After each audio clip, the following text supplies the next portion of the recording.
Thank you, Mr. Chairman. So far, the conversation seems to be off the subject of budget, in that since I've been here a year and a half, we're now ingrained into trillion-dollar deficits, not considering what happened with coronavirus. I'm interested in somehow, for the sake of people that like government, and those of us that even think it has gotten too large over time, what do we do to rein in a structural deficit? And we do know that so much of that has to do with entitlements.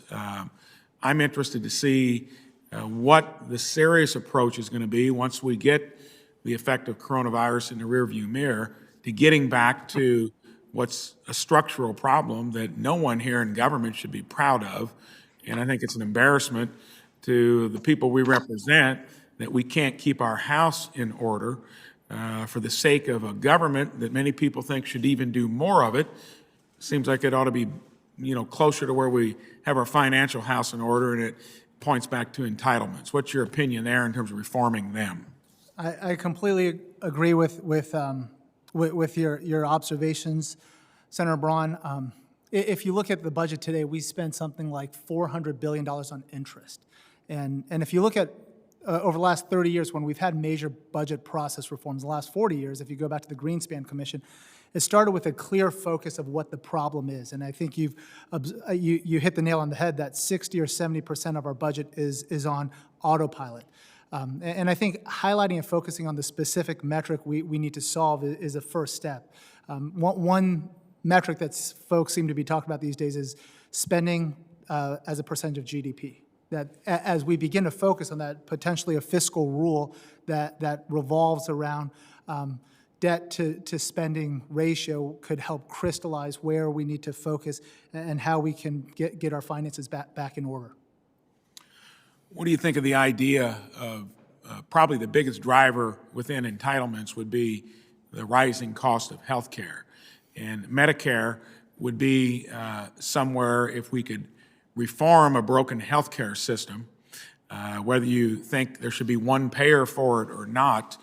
I think the president's tried more than anyone to make those basic reforms of transparency, competition, no barriers to entry, getting the consumer engaged in his or her own well-being.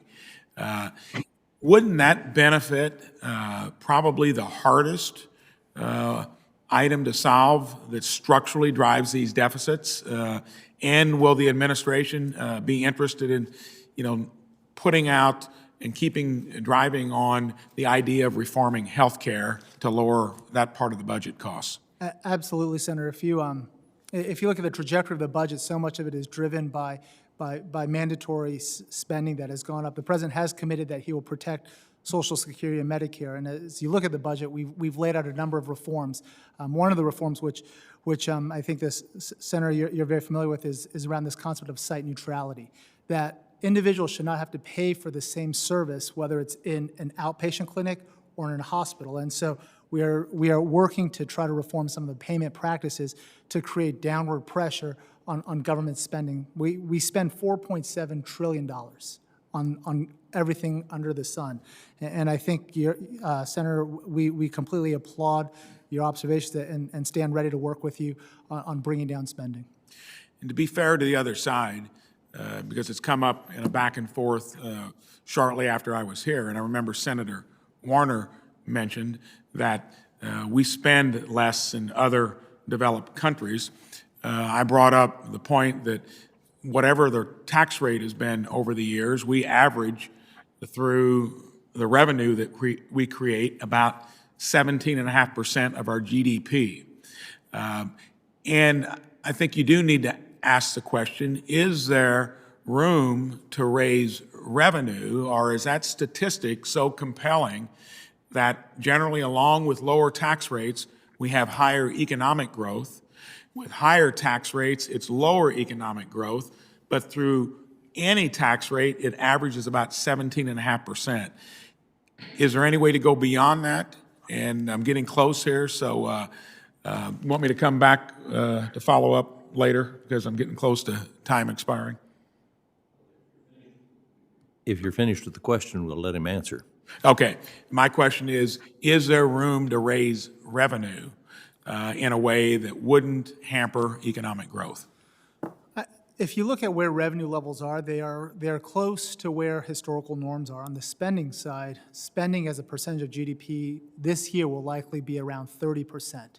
Historically, it's been around 20%. And so if one line has been 17 and we're at 16.3%, the other line historically has been 20% and we're at 30%.